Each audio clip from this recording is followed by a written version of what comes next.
हमारे सभी काम सिद्ध होते हैं। श्री सुखदेव जी कहते हैं, परीक्षित, अंशुमान ने गंगा जी को लाने के लिए कामना से बहुत कठिन तपस्या की थी, परंतु उन्हें सफलता मिलने से पूर्व ही उनकी मृत्यु हो गई।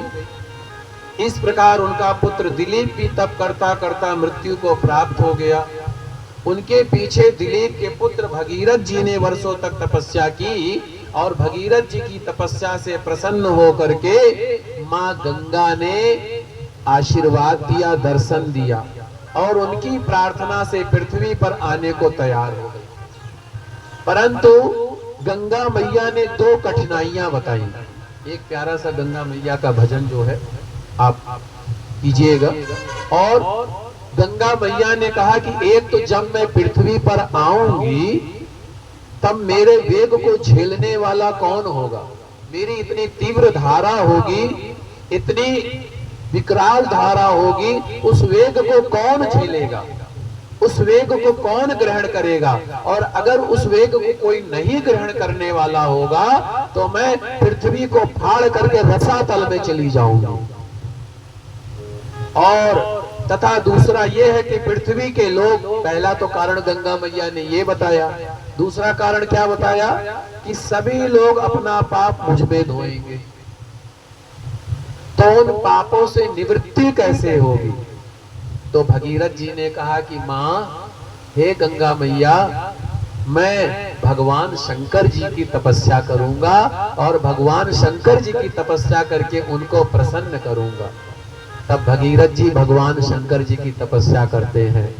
ओम नमः शिवाय, ओम नमः शिवाय, ओम नमः शिवाय, ओम नमः शिवाय।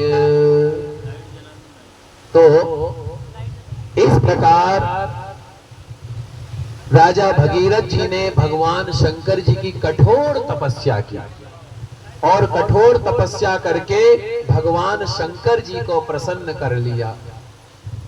तो जब भगवान शंकर जी ने प्रसन्न कर लिया भगवान शंकर जी को, तो भगवान शंकर जी ने कहा कि कहो पुत्र, क्या चाहते हो। तो भगीरथ जी ने कहा कि हे महादेव, हे भोलेनाथ, गंगा जी की वेग अत्यंत विकराल धारा है, अत्यंत तेज धारा है। मैं प्रार्थना करता हूँ उस वेग को आप अपनी जटाओं में धारण कर लें। और क्यों ना हो, भगवान के चरणों का संपर्क होने से गंगा जी का जल परम पवित्र है। इसके बाद में जब भगवान शंकर जी से प्रार्थना किया, भगवान शंकर जी ने जब गंगा मैया स्वर्ग लोक से आती हैं अपनी जटाओं में धारण किया और भगवान का नाम पड़ गया। बोलिए गंगाधर भगवान की, श्री गंगा मैया की जय। और इस प्रकार जो है राजा भगीरथ जी ने, गंगा जी जब प्रकट हुई उसके बाद में शिव जी की जटाओं से होते हुए और वहां ले गए जहां पर उनके पितरों के शरीर का राख का ढेर पड़ा हुआ था। वहां जाकर के मुक्ति करवाई। गंगा जल का स्पर्श होते ही सगर के 60,000 पुत्रों को स्वर्ग की, और भगीरथ का पुत्र श्रुत, उसका नाभ, उसका सिंधुदीप, उसका आयुताऊ, उसका ऋतुपर्ण, ये राजा नल का मित्र था तथा इसने नल को जुए की विद्या सिखाकर उससे अश्व विद्या सीखी थी। और इस प्रकार जो है गंगा मैया के द्वारा हम सबको जो है गंगा मैया का असीम आशीर्वाद प्राप्त होता है, असीम कृपा की प्राप्ति होती है। बोलिए गंगा मैया की जय। आइए एक बहुत ही सुंदर और परम गंगा मैया का भजन, उसके बाद में भगवान श्री कृष्ण जी का जन्म उत्सव। हो मानो तुम गंगा माओ, ना मानो तो बहता मानो की। हो मानो तुम गंगा माओ, ना मानो तो बहता पानी, मानो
गंगा मैया की जय, श्री राधा कृष्ण भगवान की।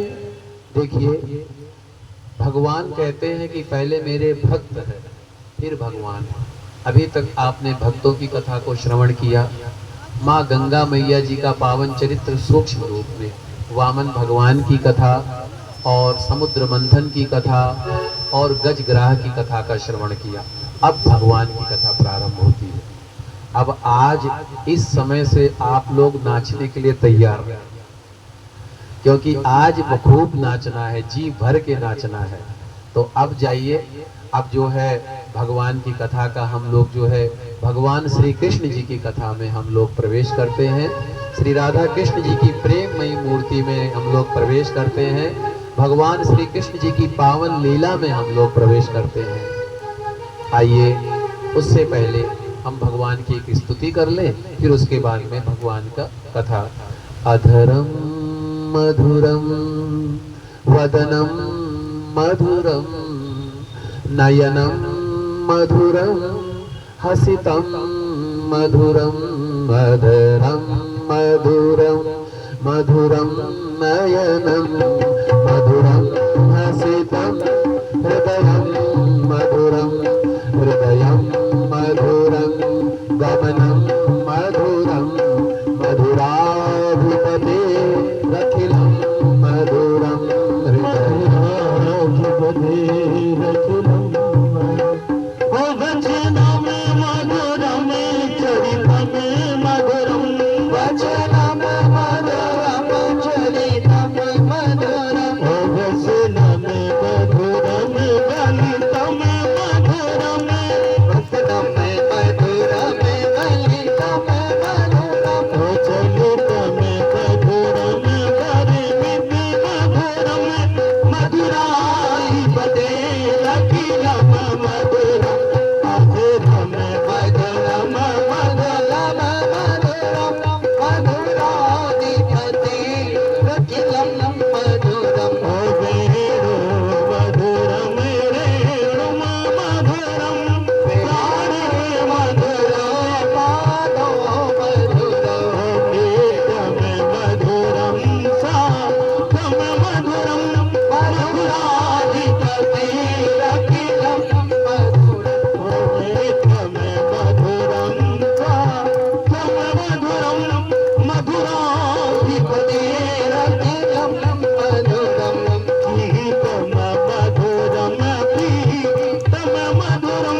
मुकुंद भगवान की।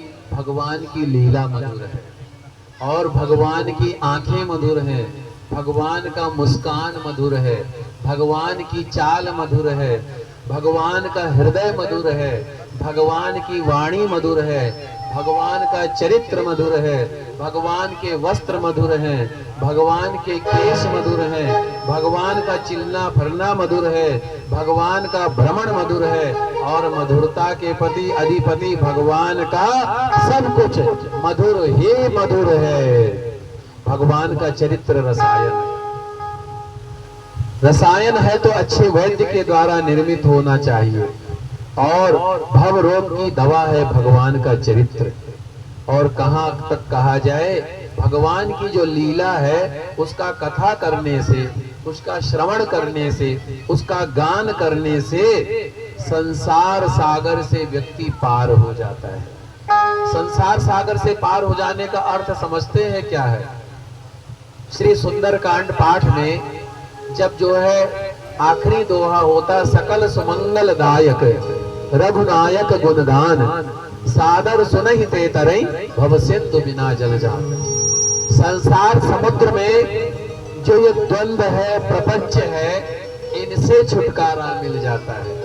द्वंद्वों से, प्रपंच से छुटकारा मिल जाता है और आदमी के अंदर भगवान की भक्ति प्रवेश कर जाती है, भगवान का प्रेम प्रवेश कर जाता है। तो वही जो है भगवान की लीला मधुर है। अब भगवान पृथ्वी पहले गाय का रूप धारण करके ब्रह्मा जी के पास गई और ब्रह्मा जी स्थूल जीव इंद्रियात्मिक हो गया और उसके बाद में जब ब्रह्मा जी के पास में गई, प्रार्थना करने लगी। कई देवताओं ने, कई ऋषि मुनियों ने भगवान की प्रार्थना की है और फिर उसके बाद में अवतीर्यम यदेविषे भगवान भूत भावनः कृतवान यनि विश्वात्मा तानि नो वदै विस्तरा।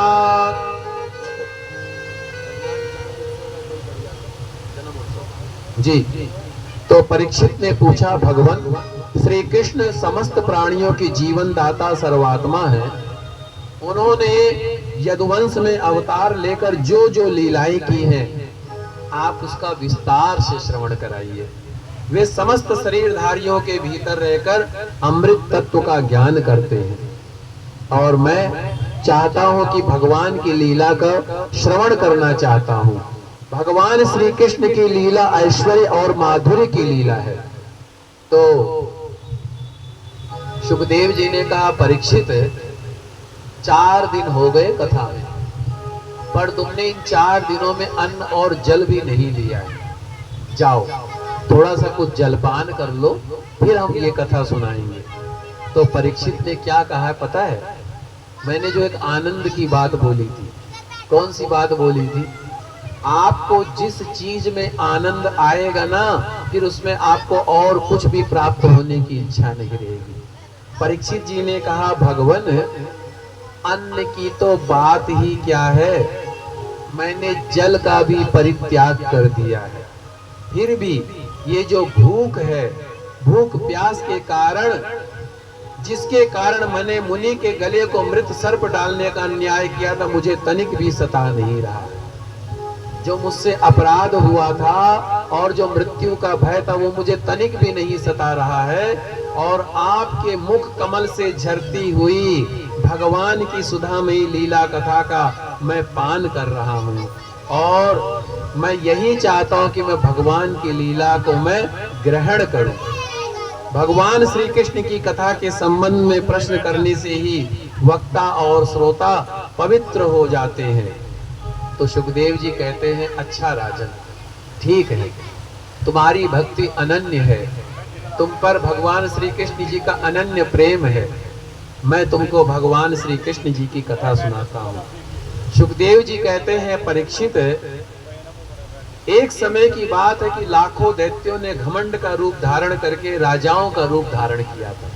इतने अभिमानी और उससे इतना कष्ट दिया संसार वालों को कि पृथ्वी माता गौ का रूप धारण करके ब्रह्मा जी की शरण में गई। समस्त देवी देवता ब्रह्मा जी की शरण में गए और प्रमुख देवताओं को साथ लेकर के पृथ्वी माता क्षीर सागर में भगवान विष्णु जी के पास गई। वहां पहुंच करके सभी देवताओं ने, माता पृथ्वी ने, ब्रह्मा जी ने भगवान की स्तुति की पुरुष सूक्त मंत्रों के द्वारा।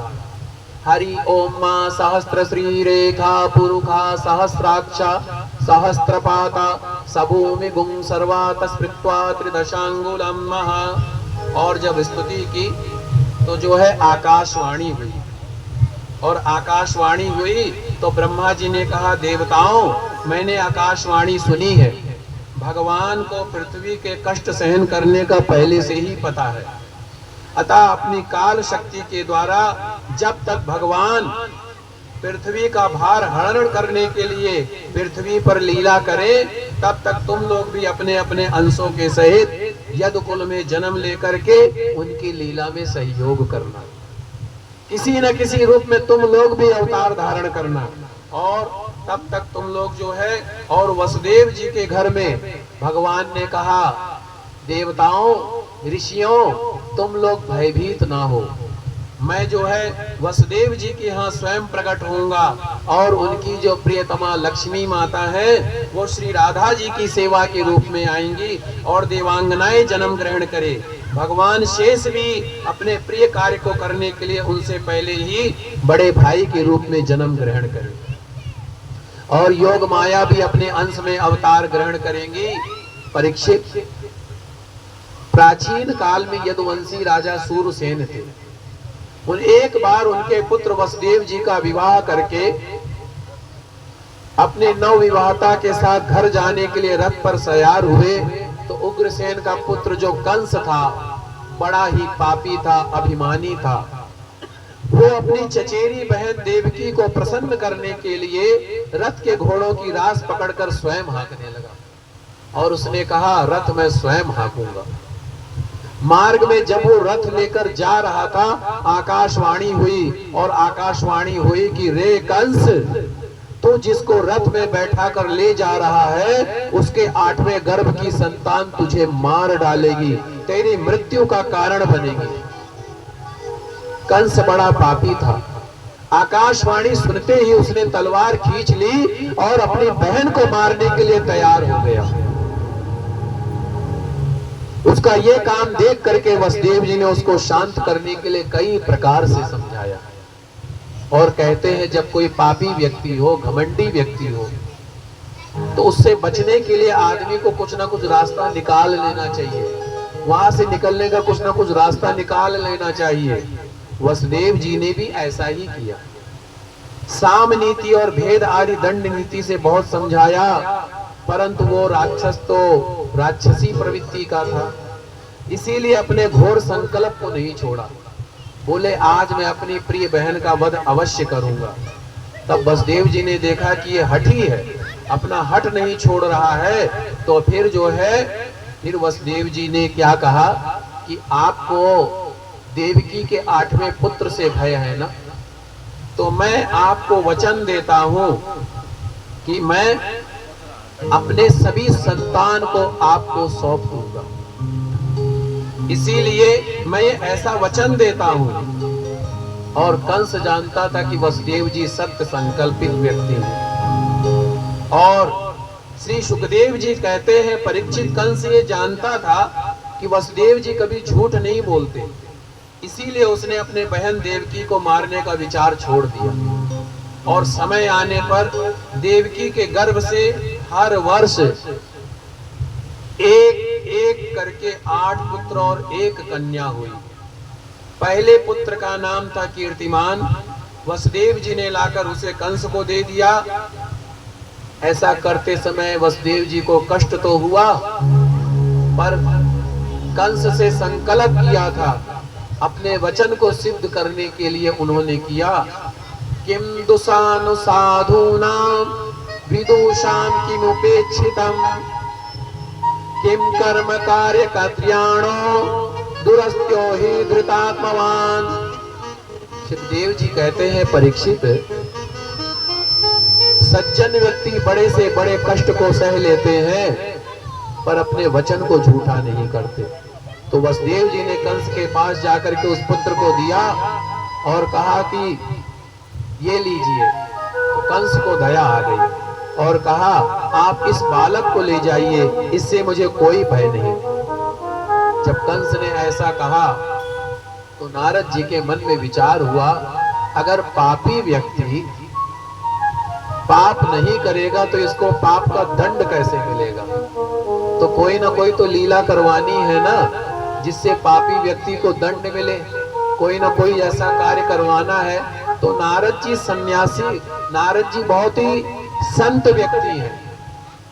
उन्होंने उन पुत्रों के उद्धार के लिए भगवान की कार्य लीला के द्वारा कंस को जाकर के कहा। क्या कहा? कंस, ब्रज में रहने वाले नंद गोप और उनकी स्त्रियां वसुदेव आदि यादव, देवकी आदि यदुवंश की ये जो सब हैं, ये सब के सब जो है देवता हैं, जो इस समय तुम्हारी सेवा कर रहे हैं। उन्होंने ये भी बतलाया दैत्यों के कारण भूमि का भार बढ़ गया है, इसीलिए देवताओं की ओर से अब उनके वध की तैयारी है। जब देवर्षि इतना कहकर चले गए तब कंस को ये निश्चय हो गया कि देवकी के गर्भ से विष्णु ही मुझे मारने के लिए पैदा होने वाला है। कंस जानता था कि पहले मैं कालनेमी राक्षस था, तब विष्णु ने ही मारा था। इसीलिए देवकी वसुदेव को हथकड़ी बेड़ी में जकड़ करके जेल में कैद कर लिया और जो बच्चे होते गए उनको वो बड़े ही निर्दयता से मारता चला गया। कंस ने अपने पिता को भी कैद कर लिया और स्वयं राज्य करने लगा। इधर जब इतना त्रास, इतना कष्ट, तो जो है सप्तमो वैष्णवम धामम यमनंतम प्रचक्षते। सुखदेव जी कहते हैं, परीक्षित, जब कंस ने देवकी के एक एक करके 6 बच्चे मार डाले, तब देवकी के 7वें गर्भ में भगवान के अंश स्वरूप शेष जी, जिन्हें अनंत भी कहते हैं, पधारे। आनंद स्वरूप शेष जी के गर्भ में आने से देवकी को बड़ी प्रसन्नता हुई, परंतु शायद कंस इसे भी मार डालेगा, इसलिए उनका शोक बढ़ गया। विश्वात्मा भगवान ने देखा कि मुझे ही अपना स्वामी सर्वस्व मानने वाले यदुवंशी कंस के द्वारा बहुत सताए जा रहे हैं। तब अपनी योग माया को आदेश दिया, कल्याणी तुम नंद बाबा के ब्रज में जाओ। वहां नंद बाबा के गोकुल में वसुदेव की पत्नी रोहिणी निवास करती है। इस समय मेरा अंश, जिसे शेष कहते हैं, देवकी के गर्भ में स्थित है। उसे वहां से निकाल करके रोहिणी के पेट में पहुंचा दो। कल्याणी, अब मैं समस्त ज्ञान बल आदि अंशों के साथ देवकी का पुत्र बनूंगा और तुम नंद बाबा की पत्नी यशोदा के गर्भ से जन्म लेना। तुम लोगों को मुंह मांगे वरदान देने में समर्थ होगी। पृथ्वी पर तुम्हारे लिए बहुत से लोग स्थान बनाएंगे और कोई तुम्हें माँ दुर्गा, भद्रकाली, विजया, वैष्णवी आदि अंबिका नामों से तुम्हारी पूजा करेंगे। देवकी के गर्भ से खींचे जाने के कारण शेष जी को लोग संसार में संकर्षण कहते हैं और लोक रंजन के कारण राम और बलवानों में श्रेष्ठ होने के कारण उनको बलभद्र भी कहेंगे। जब योग माया ने देवकी का गर्भ रोहिणी के उदर में रख दिया, तब पूर्वासी बड़े दुख के साथ कहने लगे कि बेचारी देवकी का गर्भ नष्ट हो गया। परीक्षित, भगवान तो सर्वत्र रूप में सभी जगह विराजमान हैं और उन्हें कहीं आना जाना नहीं पड़ता है। इसीलिए वे वसुदेव जी के मन में अपनी समस्त कलाओं के साथ प्रकट हो गए। भगवान की ज्योति को धारण करने के कारण वसुदेव जी सूर्य के समान तेजस्वी हो गए। भगवान के उस ज्योतिर्मय अंश को, जो जगत का मंगल करने वाला है, वसुदेव जी के द्वारा आदान किए जाने पर देव देवकी ने ग्रहण किया। भगवान सारे जगत के निवास स्थान है, देवता भी उनका निवास स्थान बन गई। उनके शरीर की कांति से बंदी ग्रह जगमगाने लगा। बोलिए श्री कृष्ण भगवान की। जब कंस ने उसे देखा तब वो मन ही मन कहने लगा, अब की बार मेरे प्राणों का ग्राहक विष्णु स्वयं इसके गर्भ में अवश्य प्रवेश किया है। अब कंस के मन में और ज्यादा वैर भाव बढ़ गया और ज्यादा जो है गुस्सा गाट कर जन्म का गुस्सा बढ़ गया और वो भगवान कृष्ण के जन्म की प्रतीक्षा करने लगा। वो उठते बैठते खाते पीते जागते सोते फिरते हर समय श्री कृष्ण के चिंतन में लगा रहता। उस समय भगवान शंकर जी, ब्रह्मा जी, समस्त देवता, नारद आदि सभी कंस के कैद खाने में आए और भगवान ने यहाँ अपने अंशावतार में रूप धारण किया हुआ है। और वहाँ भगवान बंदी गृह में वहां पर प्रकट होते हैं। सभी देवता भगवान श्री कृष्ण की स्तुति करते हैं। क्या? सत्यम व्रत सत्यम पर त्रिसत्यम सतस्य। भगवान कहते हैं सभी देवता आप सत्य संकल्प हैं, सत्य ही आपकी श्रेष्ठ प्राप्ति का साधन है। हे प्रभु, आपने जैसे कई बार मत्स्य, कच्छप, नरसिंह, वराह, हंस, श्री राम जी, परशुराम जी और वामन अवतार धारण करके हम लोगों की रक्षा की है, वैसे ही इस बार भी आप पृथ्वी पर जो दुष्ट हैं, जो अन्यायी हैं, उनसे हमारी रक्षा कीजिए। और हम सब आपके चरण कमलों में वंदना करते हैं।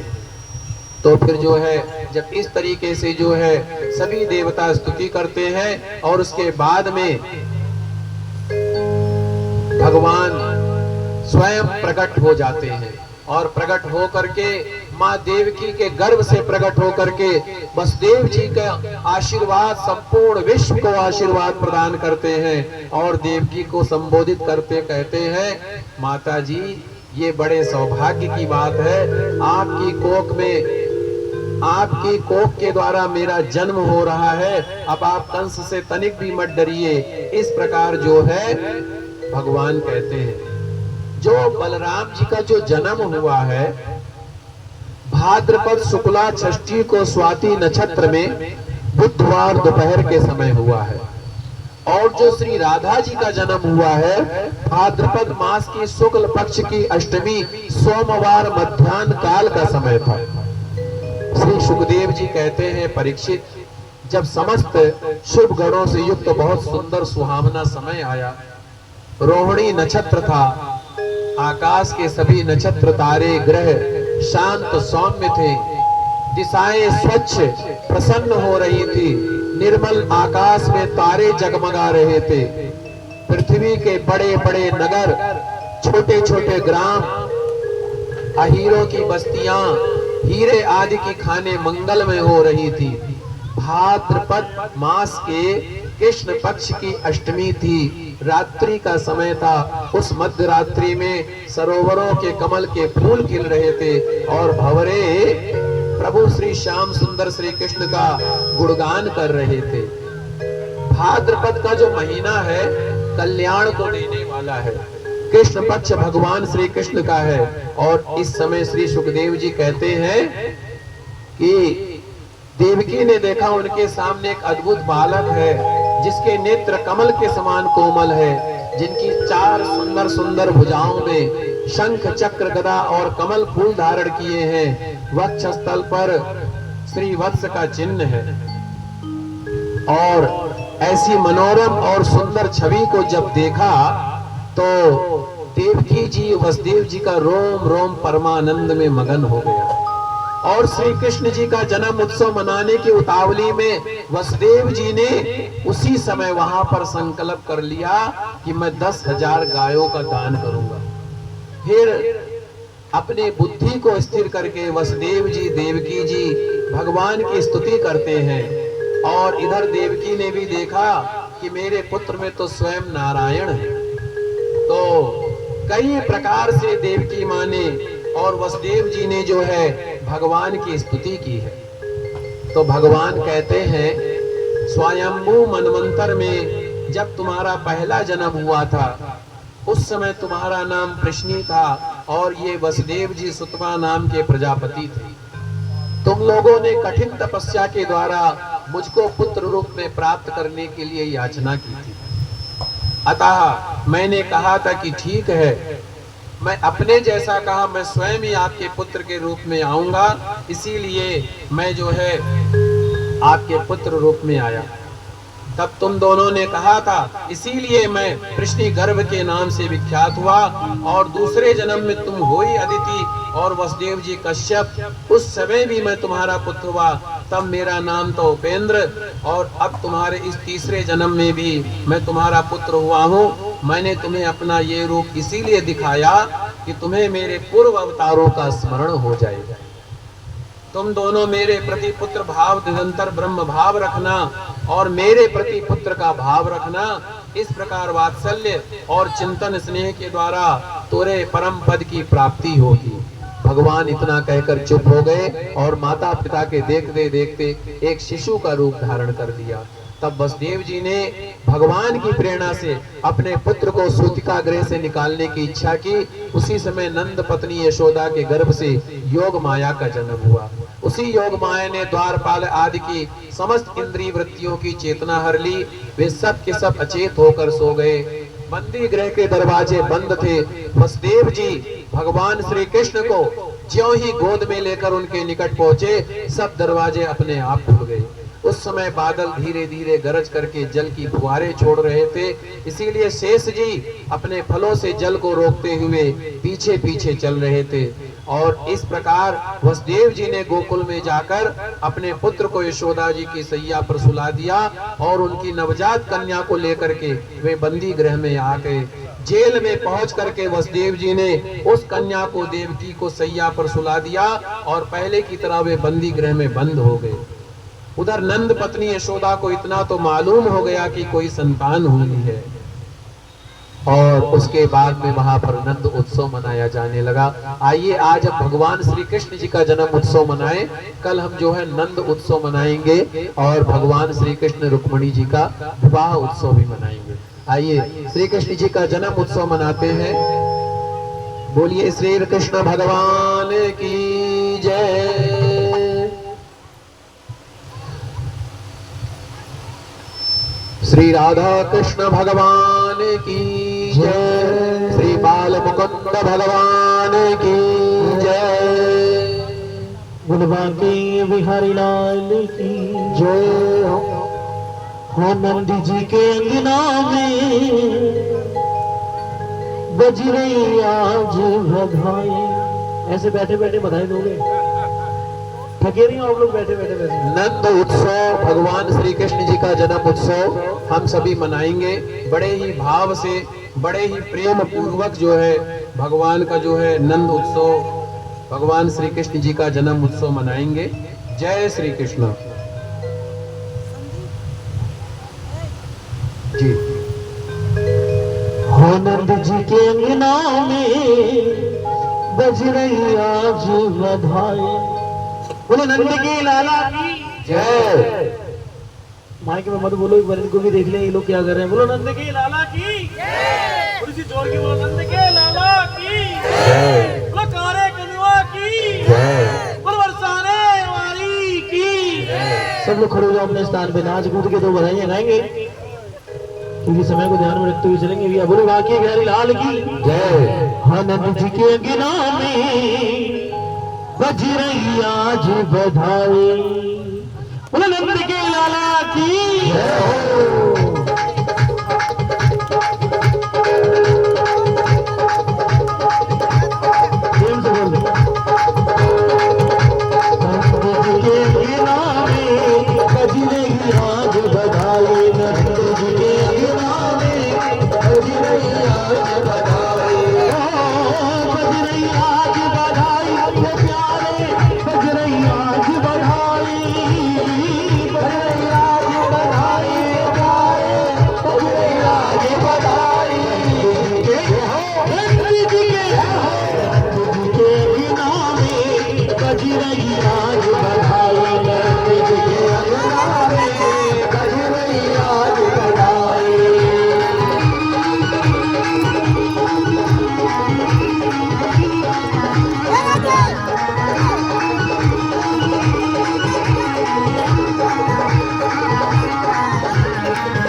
हो गई बाप निराई,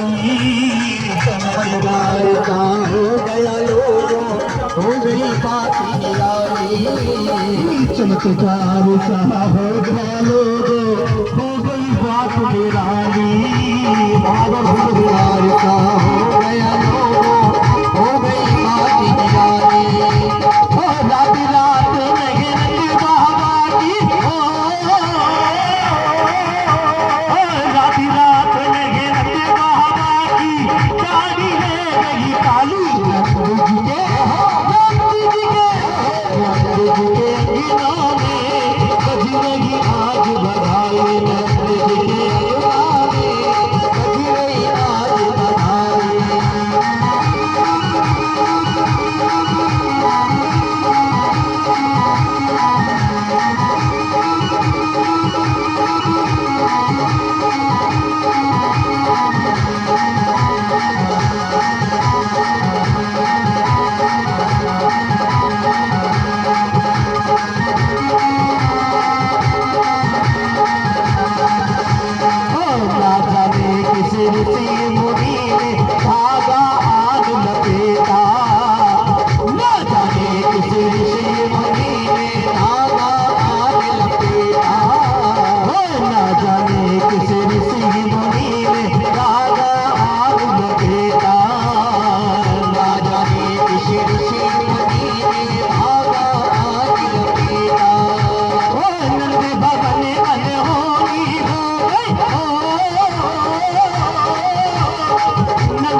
क्योंकि जो लाला हुआ है तो लाला की बधाई तो बहुत ही देनी पड़ेगी हमारे कुर्ते वाले बहुत। सबको बधाई देनी है और सबको देनी चाहिए। आज तो बधाई देनी पड़ेगी, बोलो लाला की। पंडित जी को भी दीजिए, संगीत वाले भाइयों को। आज तो सबको बधाई देनी पड़ेगी, बोलो मालती बिहारी लाल की जय हो, जय हो, जय हो। तेरे लाला की सुनने के मैं आई, यशोदा मैया दे दे बधाई। तेरे लाला की सुनने में आई, यशोदा मैया दे दे बधाई। वहां से खुले करो सबको, अपने हाथ से दो। तेरे लाला की सुन के मैं आई यशोदा मैया दे दे बधाई। तेरे लाला की सुन के मैं आई यशोदा मैया दे दे बधाई। ओ दे दे बधाई मैया दे दे बधाई, दे दे बधाई मैया दे दे बधाई। तेरे लाला की सुन के मैं आई यशोदा मैया दे दो बधाई। तेरे लाला की सुन के मैं आई यशोदा मैया दे दे बधाई। ओ दे दो बधाई मैया दे दो बधाई, दे दो बधाई मैया दे दो बधाई। ओ दे दो बधाई मैया दे दो बधाई, दे दो बधाई मैया दे दो बधाई। तेरे लाला की सुन के मैं आई यशोदा मैया दे दो बधाई। तेरे लाला की सुन के मैं आई यशोदा मैया दे दे बधाई। ओ दे दो बधाई मैया दे दो बधाई, दे दो बधाई मैया दे दो बधाई। तेरे लाला की सुन के मैं आई यशोदा मैया दे दो बधाई। तेरे लाला की सुन के मैं आई यशोदा मैया दे दो बधाई। कि जज में रही जय जयकार नंद घरी लाला जायो रे। कि ब्रज में है रही जय जयकार नंद घर लाला जायो है। ओ लाला जायो है यशोदा रे लाला जायो, लाला जायो है यशोदा में लाला जायो है। हो बिजरे हो बिजरे। तो जज में रही जय जयकार नंद घरी लाला जायो रे। कि ब्रज में है रही जय जयकार नंद घर लाला जायो है। बालू बालू सब हिल मिल गावे झूठ के झूठ नंद घर आवे। ग्वाल वाल सब हिल मिल गावे झूठ के झूठ नंद घर आवे। ओ ब्रह्मानंद समान आज सके ऐसे पायो है। के ब्रज में हो एक बार दोनों हाथ उठाओ। के ब्रज में है रही जय जयकार नंद घर लाला जायो है। ब्रज में है रही जय जयकार नंद घर लाला जायो है। ब्रज में है रही जय जयकार नंद घर लाला जायो है। ब्रज में है रही जय जयकार नंद घर लाला जायो है।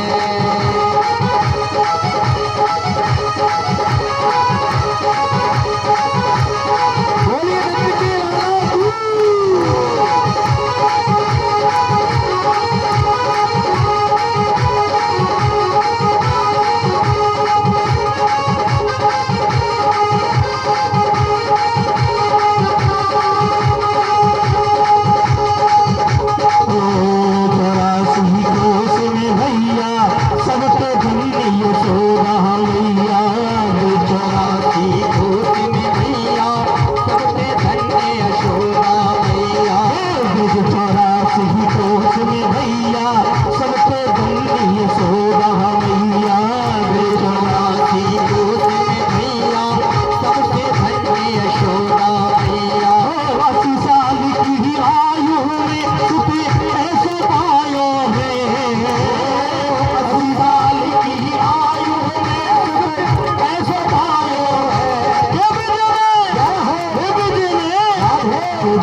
आइए आरती के दर्शन करें। एक भजन छोटा सा और सुनाइए, इतना आनंद आ रहा है। छोटा सा एक भजन।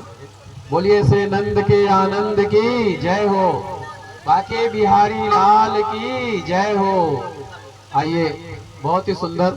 जब तक आरती की तैयारी हो रही है तब तक हमारे भाई जी के द्वारा एक सुंदर सा भजन।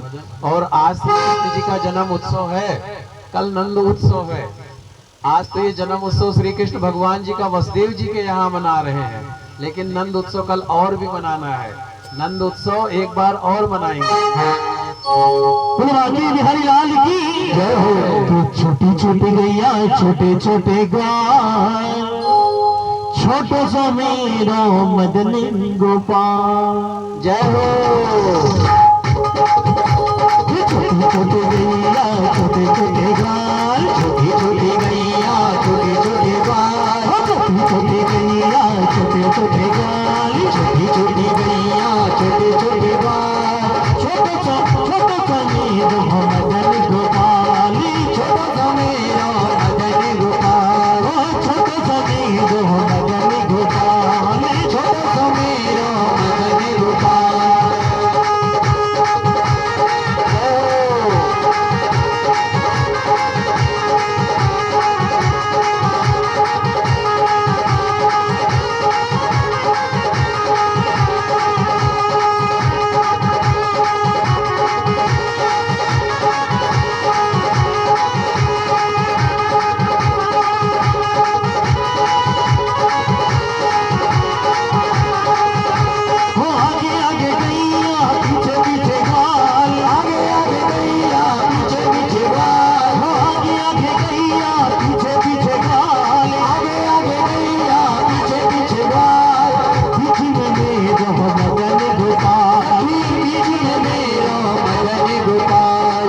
छोटे गैया छोटे छोटे गाल, छोटी छोटी गैया छोटे छोटे गाल, छोटे छोटे गैया छोटे छोटे गाल, छोटी छोटी गैया छोटे छोटे गाल, छोटे छोटे मदन गोपाल, छोटे छोटे मदन गोपाल। कारी कारी गैया गोरे गोरे गाल, कारी कारी गैया गोरे गोरे गाल, कारी कारी गैया गोरे गोरे गाल, कारी कारी गैया गोरे गोरे गाल।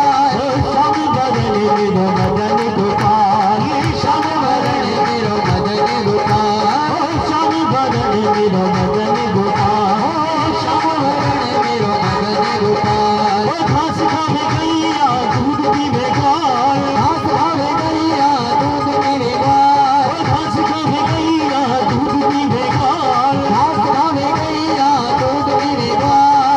माखन खावे मेरो मदन गोपाल, माखन खावे मेरो मदन गोपाल। छोटे छोटे गैया छोटे छोटे गाय, छोटी छोटी गैया छोटे छोटे गाय, छोटे छोटे मदन गोपाल, छोटा मेरो मदन गोपाल, छोटे मेरो मदन गोपाल, छोटा मेरो मदन गोपाल।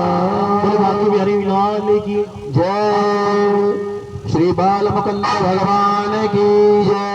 नंद के लाला की बधाई हो, बधाई हो, बधाई हो, बधाई हो, बधाई हो।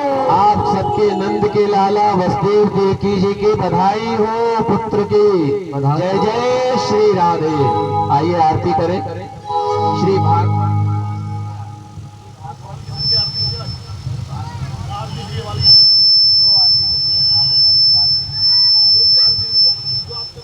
ठीक वही करें, वही करें। आइए श्री आज जो है श्रीमद् भागवत आरती श्री बाल मुकुंद जी की आरती होगी आज, क्योंकि आज भगवान जी का जन्म हुआ है, तो जन्म उत्सव मनाया है हम सभी ने, तो भगवान बाल मुकुंद जी की आरती होगी। आइए। बोल बाल कृष्ण लाल की जय। के आदित्य बाल कृष्ण की जय, आदित्य बाल कृष्ण की जय, आदित्य बाल कृष्ण की जय। अपना जन्म सफल कर दीजिए, अपना जन्म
मधुर सुहावने सोहर बोलत मधुर सुहावने सदा संगे लत सुख पावने सदा संगे लत सुख पावने सो सुखरी दियो इनको जावे सो सुखरी दियो इनको जावे अब इनको अपनो कर लीजिए आरत बाल के श्री राधा सुबर कन्हैया सुगर कन्हैया जन को नव गीत कन्हैया जग को नव गीत कन्हैया देखत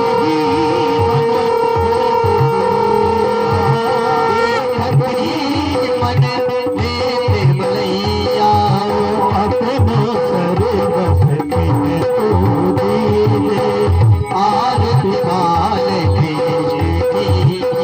जय आरती बाल की आरत बाल की जय अपनो जन्म सफल कर दीजे आरत बाल की जय आरती बाल की संसार वालम जग बिहार सदा वसंतम निर्यार पवन भवानी नमामि तुम्हें बना दूरा तुम्हें तुम्हें बंदो तुम्हें त्वमेव एकानन त्वमेव त्वमेव सर्वं त्वमेव देव राधे कृष्ण कृष्ण राधे कृष्ण कृष्ण राधे कृष्ण कृष्ण कृष्ण गोविंद हरे मना हे नाथ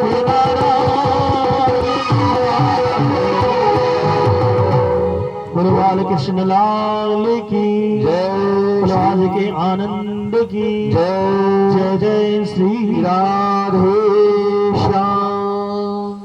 श्री श्याम रामचंद्र भगवान की जय। पवन सुत हनुमान जी महाराज की जय। जल का छींटा करते हैं सब पे। ओम देहो शांति अंतरिक्ष गुम शांति है पृथ्वी। हाथ से करें, हाथ से। देहो शांति अंतरिक्ष गुम शांति पृथ्वी शांतिरापः।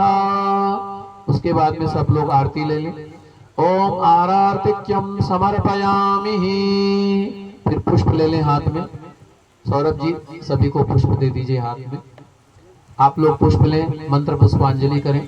ओम कृष्णाय वासुदेवाय हरये परमात्मने प्रणत क्लेश नाशाय गोविंदाय नमो नमः। मंत्रहीनं क्रियाहीनं भक्तिहीनं सुरेश्वरः यत् पूजितं मया देव परिपूर्णं तदस्तु मे। यदक्षरं पद भोग लगा दीजिए। यदक्षरं पदभ्रष्टं तुलसी पत्ता डाल के यदक्षरं पदभ्रष्टं मंत्राहीनं च यद भवेत् तत्सर्व क्षम्यतां देव प्रसीद परमेश्वरः। आप सभी पुष्प अर्पित करें। मंत्र पुष्पांजलिं समर्पयामि। भगवान को प्रणाम कर लें।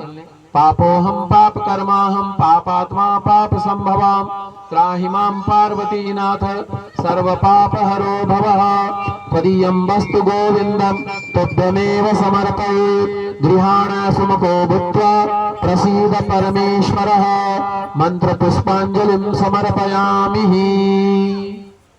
अब जो है भगवान को भोग लगा दीजिए है। और कल की कथा जो है जैसे आज ठीक 3 समय शुरू हो गई थी, 3 बजे प्रारंभ हो गई थी, तो कल की कथा भी 3 बजे प्रारंभ हो जाएगी। आज से भगवान जी के चरित्र भगवान की कथा प्रारंभ हुई है।